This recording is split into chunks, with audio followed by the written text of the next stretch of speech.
नमस्कार, मी मयुरी वर्मा, विकास समाचार मध्ये आपलं स्वागत। बोईसर तारापूर कुडण येथील दुहेरी हत्याकांडाने संपूर्ण पालघर जिल्ह्याला हादरून सोडले। या घटनेतील आरोपीला पोलिसांनी हत्येच्या दिवशीच अटक देखील केली होती। मात्र या आरोपीला रविवारी 3 मार्च रोजी पालघर न्यायालयात हजर केले असता त्याला आता 7 दिवसांची पोलीस कोठडी सुनावण्यात आली आहे।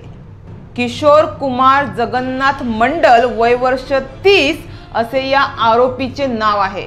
तो बोईसर येथील शिवाजीनगर येथील राहणारा आहे, तर त्याचे मूळ गाव शब्दा पेठिया, जिल्हा कटिहार, बिहार आहे।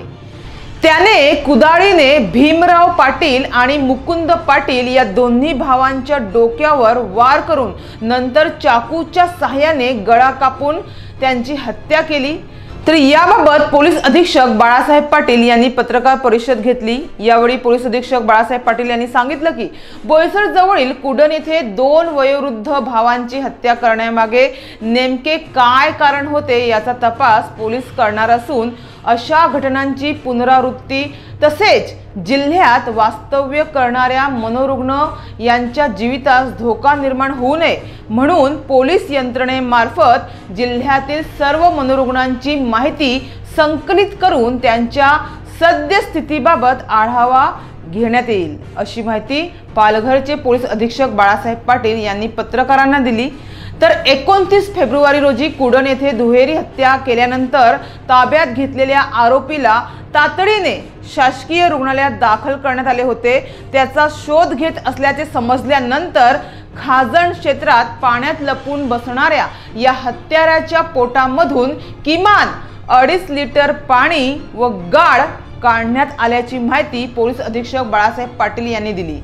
रुग्णालयातून सुटका झाल्यानंतर 3 मार्च रोजी पालघर येथील विशेष न्यायालयात या आरोपीला हजर केले असता त्याला आता 7 दिवसांची पोलीस कोठडी सुनावण्यात आली आहे। माहितीनुसार शिवाजीनगर येथे राहणारा हा आरोपी एका रासायनिक कारखान्यात कामाला होता। घरच्यांशी वाद झाल्याने तो घरातून बाहेर निघून कुडण येथील एका चिकूच्या झाडाखाली वास्तव्य करत होता।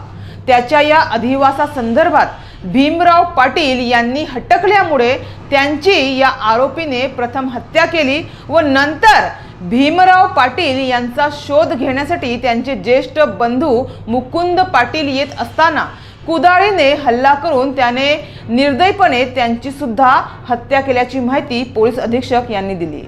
तर एका मनोरुग्णामुळे हे दुहेरी हत्याकांड झाल्याने या घटनेमुळे आता पोलीस अधीक्षक बाळासाहेब पाटील यांनी नागरिकांना व पोलिसांना आवाहन केलं आहे की आपल्या परिसरामध्ये कोणत्याही अनोळखी व्यक्तीचा वावर आढळल्यास त्याची माहिती जवळच्या पोलीस स्टेशनला देण्याचे संकेत असून याची प्रभावी अंमलबजावणी करण्यात यावी।